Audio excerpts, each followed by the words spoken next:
प्रभु तेरी वाणी जीवन की रोटी, नैनों की ज्योति अंधेरा मिटाती।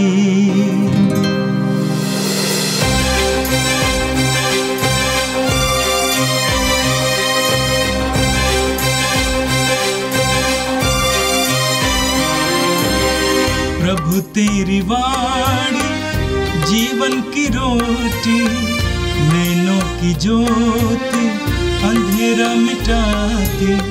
प्रभु तेरी वाणी जीवन की रोटी, नैनों की ज्योति अंधेरा मिटाती।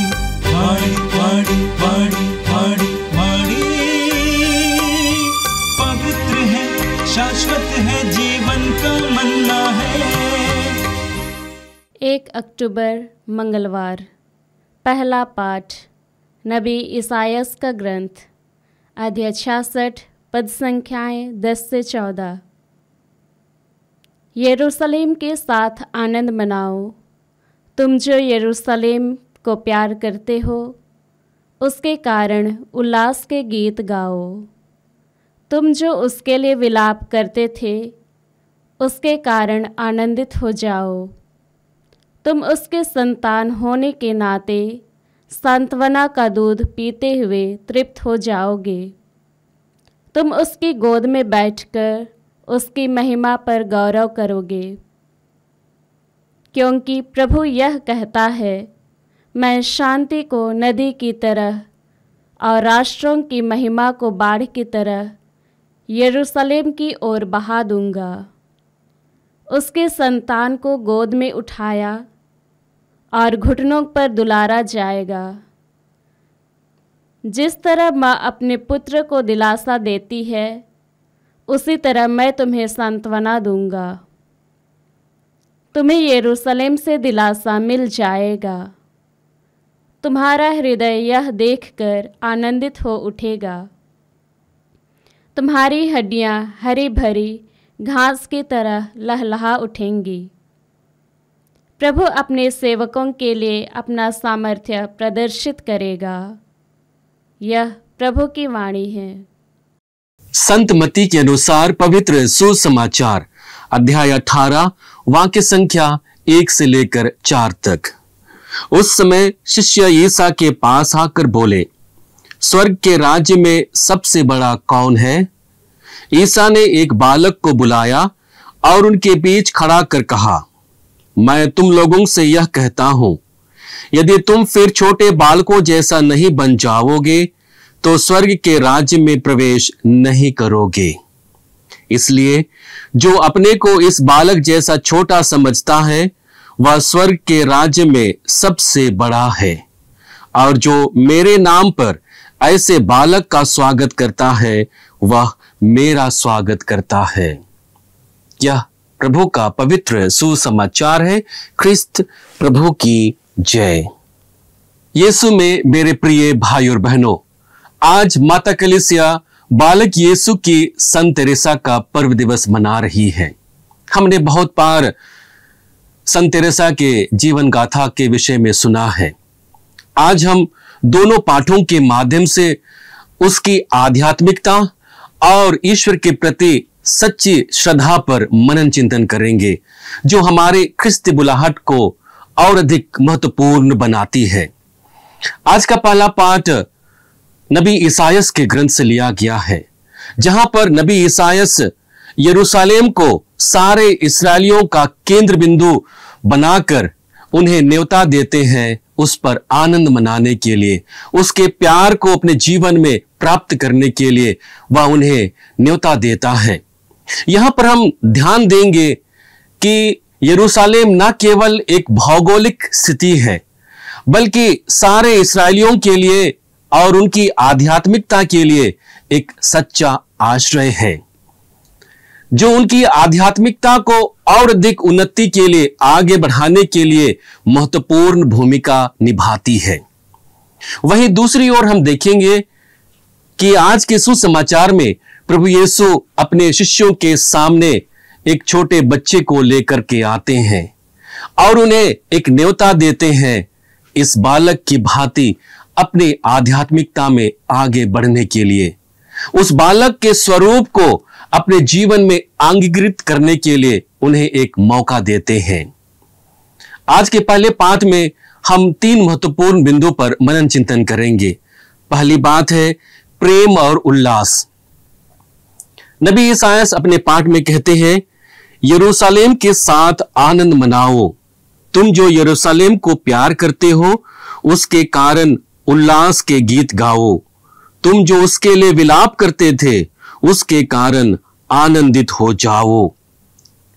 यहां पर नबी ईसाया अपनी बातों को रखते हुए सारे इस्राएली समुदाय को यह न्योता देते हैं कि वे आकर यरूशलेम में अपने आनंद को प्रकट करें, अपने उल्लास को प्रकट करें। हम यहां देखेंगे कि नबी ईसाया उन्हें बताना चाहते हैं कि सच्चा प्रेम जीवन में खुशी और उल्लास लेकर के आता है। यह उनकी भावना को प्रकट करने का एक आधार है, एक गढ़ है जिसे ईश्वर ने उन्हें दिया है। यह एक स्वरूप है जिसके द्वारा वे अपने आनंद को, उल्लास को ईश्वर में प्रकट कर सकते हैं और उसी का न्योता यहां पर नबी ईसाया अपने लोगों को देते हैं। दूसरी महत्वपूर्ण बात है सांत्वना का दूध पीने के लिए उन्हें न्योता देते हैं। जीवन में वे लोग हर प्रकार की विपत्ति से घिरे हुए हैं, हर प्रकार के संकटों का वे सामना कर रहे हैं। अब समय आ गया है उन्हें यरूशलेम की ओर अभिमुख होकर उनसे सांत्वना का दूध पीना है। वह यरूशलेम को एक मां के प्रेम के रूप में प्रकट करता है जो सदैव अपने बच्चे के लिए तत्पर रहती है, उन्हें प्यार देने के लिए, उन्हें भरपूर मात्रा में दूध देने के लिए, जिनको लेकर बच्चे शांत हो जाते हैं, उनके प्यार को महसूस करते हैं। हम वचन में पढ़ते हैं, जिससे तुम उनकी संतान होने के नाते सांत्वना का दूध पीते हुए तृप्त हो जाओ और उसकी गोद में बैठकर उसकी महिमा पर गौरव करो। यहां पर नबी ईसाया प्रभु की महिमा पर गौरव करने के लिए लोगों को बुलाते हैं। जब वे लोग प्रभु के प्रेम से तृप्त हो जाएंगे तब वे प्रभु की महिमा करेंगे, उसके गौरव का बखान करेंगे। सभी लोगों को प्रेम और सुरक्षा की आवश्यकता होती है और यहां पर नबी ईसाया यरूशलेम से यह स्वरूप को लोगों के सामने रखने की कोशिश करता है कि वे लोग आकर उस सुरक्षा को महसूस करें, उस प्रेम को महसूस करें और एक नए सिरे से अपने जीवन की शुरुआत करें। और इसलिए वह कहता है, आओ और सांत्वना का दूध पीकर तृप्त हो जाओ और ईश्वर के गौरव पर, ईश्वर के प्रेम पर तुम गौरव करो। तीसरी महत्वपूर्ण बात है प्रभु की शांति। हम वचन में पढ़ते हैं, क्योंकि प्रभु कहता है, मैं शांति को नदी की तरह और राष्ट्र की महिमा को बाढ़ की तरह यरूशलेम की ओर बहा दूंगा। उनकी संतान को गोद में उठाया और घुटनों पर दुलारा जाएगा। यहां पर नबी ईसाया ईश्वर के अकथनीय प्रेम को प्रकट करते हैं, जो प्रेम हमारे जीवन को शांति से परिपूर्ण कर देता है।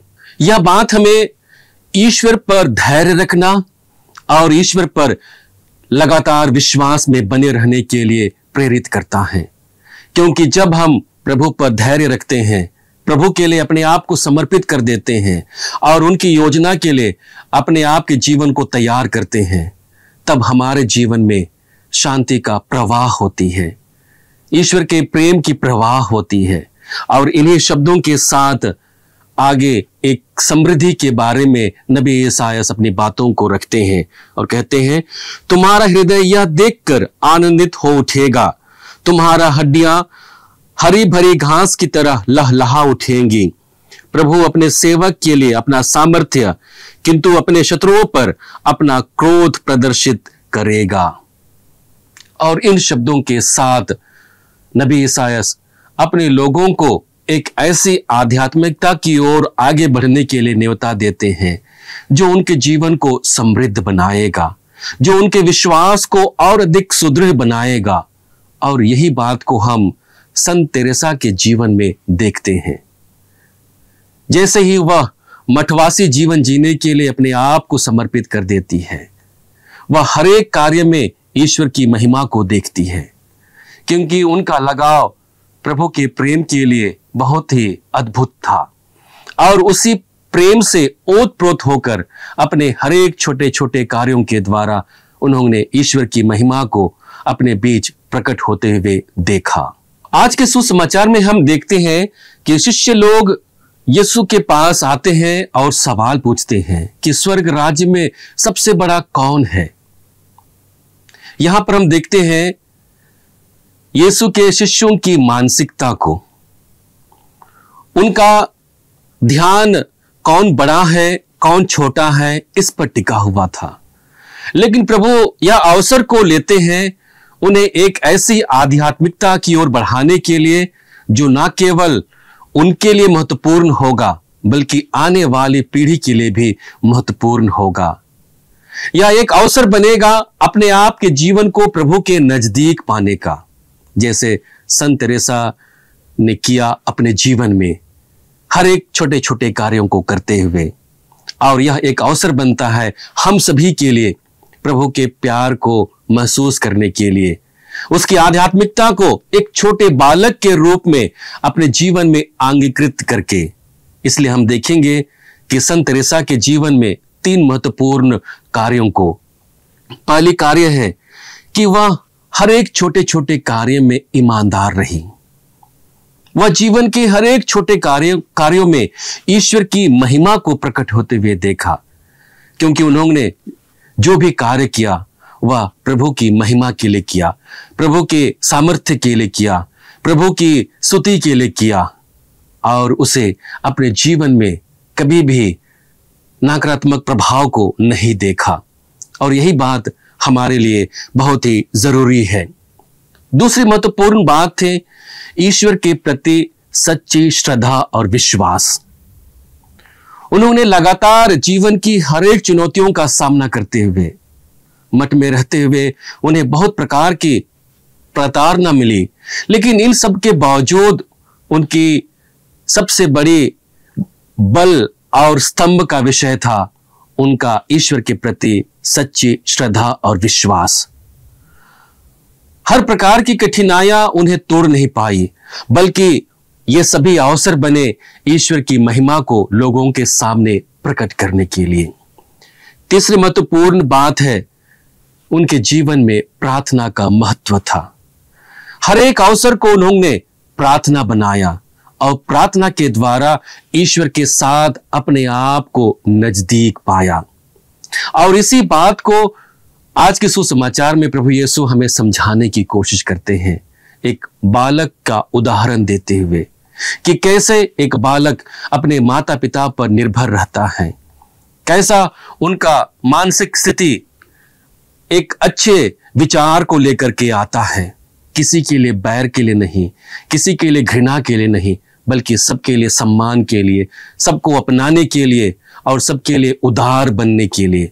और इसी भावना को प्रभु यीशु हमारे जीवन में हमें प्रकट होते देखना चाहते हैं।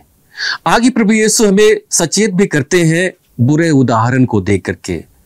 यदि यूनानी भाषा में बुरे उदाहरण को हम खोजने की कोशिश करेंगे और समझने की कोशिश करेंगे तो उसका अर्थ कुछ और ही मिलेगा।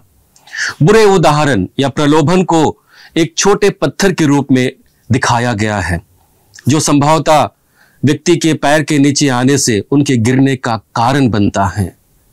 बुरे उदाहरण या प्रलोभन जीवन में एक ऐसे अवसर को प्रकट करता है जो दूसरे लोगों को गिरने में मदद करता है, दूसरे लोगों को पाप करने के लिए आगे बढ़ाता है। और इन सभी अवसरों से प्रभु यीशु हमें बचने के लिए कहते हैं। यीशु में मेरे प्रिय भाई और बहनों, आज जब हम बालक यीशु की संत तेरेसा का पर्व दिवस मना रहे हैं और इन वचनों पर मनन चिंतन कर रहे हैं, आइए हम प्रभु से बल मांगे, प्रभु के नजदीक रहते हुए अपने जीवन को जीने का, प्रभु के प्यार को भरपूर मात्रा में अपने जीवन में अनुभव करने का और उसी प्यार से प्रेरित होकर सेवा कार्य में आगे बढ़ने के लिए, जैसे बालक यीशु की संत तेरेसा ने अपने जीवन में किया। हम प्रभु से बल मांगते हैं कि जिस तरह से संत तेरेसा ने अपने जीवन में प्रार्थना में और भक्ति भाव से अपने जीवन को और अधिक आध्यात्मिक बनाया, वही बल हमें मिले। प्रार्थना न केवल हमारे लिए शब्दों का आदान प्रदान बने, बल्कि यह एक अवसर बने ईश्वर से बातचीत करने का, ईश्वर से अपनी बातों को रखने का और ईश्वर से अपनी बातों को सुनने का, ताकि हम उन्हीं की बातों के द्वारा अपने जीवन को और अधिक अच्छा बना पाएं और अधिक सुग्राह्य बलि के रूप में बना पाएं। हे सर्वशक्तिमान पिता परमेश्वर, हम धन्यवाद देते हैं प्रभु तेरे बुलाए हुए हर एक लोगों के जीवन के लिए। आज विशेष रूप से बालक यीशु की संत तेरेसा के जीवन के लिए धन्यवाद देते हैं पिता, जिन्होंने हमें सादगी भरा जीवन जीने के लिए और बच्चों की तरह अपने आप को निर्मल बनाने के लिए एक अच्छा पाठ सिखाया है। प्रभु, जिस प्रकार से हम उनके पर्व दिवस को मना रहे हैं, हम उसकी आध्यात्मिकता को अपने जीवन में लागू कर सके और तुझसे अधिक से अधिक प्यार कर सके और उस प्यार से प्रेरित होकर हम एक ऐसा जीवन जिए जो सभी लोगों के लिए उदाहरण बने। हम यह प्रार्थना करते हैं हमारे प्रभु ख्रिस्त के द्वारा, आमीन।